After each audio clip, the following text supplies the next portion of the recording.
you know, when you sit in this chair and wear this badge, the shirt's heavier for us. And I don't mean to sound elitist or to say that other teams don't play with pressure, but you know, when we lose, everybody enjoys it. You know, we've got more derbies than anybody. We have. I said this to you early in the week, didn't I?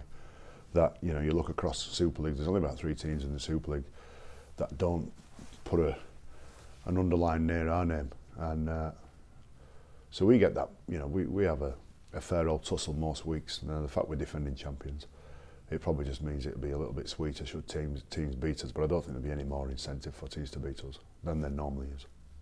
The tempo of the games sometimes aren't as fast because everybody's still trying to work their own stuff out. You're still trying to work your combinations out. So everybody has an element of rustiness about them or clunkiness about them. And then once you start getting slicker, once the ground start getting drier, then you come up with some real intense games. You know, some games where the ball's in play for so long, nobody's making errors, and the execution of all players on the field are great.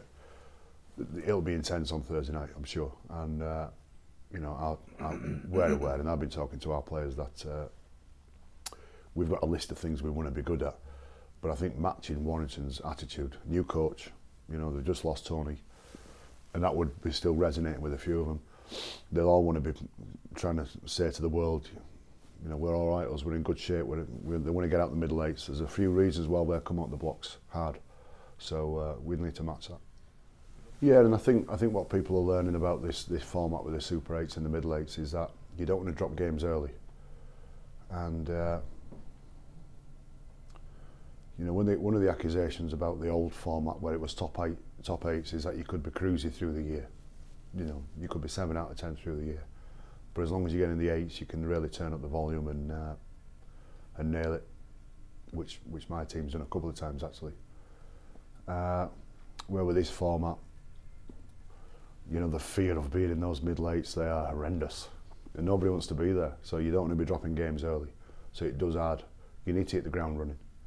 And while, you know, coaches like myself will talk about performance, and I do rate performances, and I don't mind losing sometimes as long as we played really well, because I know that will carry through to next week. With this middle 8 format, you need to win. You just got to win, and you've got to start racking up the wins and start giving yourself some breathing space, because during that mid-season period, when fatigue sets in and then a couple of injuries set in, if you then trading punches with other teams to try and keep away from the middle 8s, it's not a nice format to be in. How close was Stevie Ward to being involved this week? Yeah, very close, and he's nearly doing everything that everybody else is. He's nearly in full training. Probably, you know, the way we try and explain it is if it was a final, he'd probably play, but we're not going to rush that. And he should be right for OKR. In terms of how Warrington reacted to being in the middle 8s last year compared to 12 months ago, they've had wholesale changes. The Rhinos only brought in Matt Parcell last year. Do you think the contrast in different reactions to the Super 8s will be interesting on Thursday night?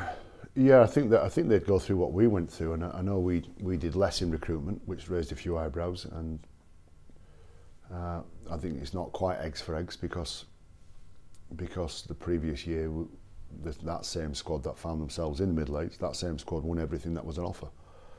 So you know, it was a great decision by the club to not make that knee-jerk reaction. I don't know if Warrington, I wouldn't say they've made a knee-jerk reaction, but clearly they've made some reactions to it, and Tony's gone and they've got some players in. But it's the same. When we started 2017, we wanted to get out from the cloud of the middle 8s, even though we'd had a pre-season and we were back in Super League officially and all that type of thing. You know, we just wanted to hit the ground running and just start knocking some performances in to get away from that cloud of the middle 8s. I think that still will hang over Warrington for a while. I think they'll be still looking over the shoulder until they knock enough games together and knock enough momentum together. Is that similar to last year? You talked about not having much credit in the bank. Do you think that's psychologically where Warrington will be? Yeah, you know, you've got to be there to you know, the feeling of responsibility that you have, players and coaches, that your team might be scrapping with championship teams in the middle 8s, and to decide whether you stay in Super League or end up in the championship next year. That's big, and I don't like it. I'm not saying it's not good for the competition or anything like that, but I don't like it. I think it's the risk and reward. It's wow. It's just heavy. It is heavy, and it took us a while during 2017. You know, especially with round 3 when we got walloped at Castleford. It took us a fair while to shake a lot of that off us, playing anxious and playing with nerves and playing under the spotlight. Really, it wasn't until the back end of the year, probably the final third of the year, where we first off cemented top 4, then we cemented second spot, where we started to just ease off a little bit and just relax a little bit. You know, what Warrington do and how they hit the ground running is, yeah, the previous season still has a bearing on it. You mentioned about the potential impact of the conditions on these early rounds. How big impact will your big men have on Thursday night's game, particularly people like Brad Singleton who had a big pre-season? I don't know. I mean, listen, I predict they'll be good, but they'll need to be. They've got some decent players there. I think Chris Hill, he will need to be dealt with. We'll have to deal with him. You can't.